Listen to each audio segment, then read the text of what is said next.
আমরা আরো বেশি করে পরামর্শ দিতে পারবো। তবে আমার কাছে মনে হয় যে যখন আপনারা ডিডাকশন দেখাবেন, সেই ডিডাকশনটাকে অর্ডিনারি এবং নেসেসারি কিনা অনেক বেশি আপনি যদি ডিডাকশন দেখিয়ে ফেলেন, ইটস এ রেড ফ্ল্যাগ।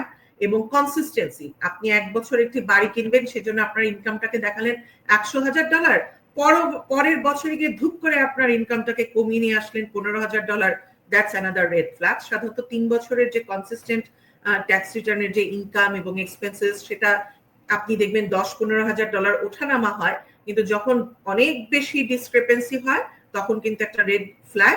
এবং এই জন্যই আইআরএস কিন্তু একটা সেফ হারবার রুল রাখে। সেই সেফ হারবার রুলেও কিন্তু দেখবেন যে মার্জিনটা 90 থেকে 110% এর মধ্যে রাখে। সেটা কিরকম? সেটা হচ্ছে যে গত বছর আপনি ট্যাক্স দিয়েছেন $100, এই বছর you are not ready to file your tax return. আপনি জানেন যে আমাদেরকে ট্যাক্স ফাইল না করলে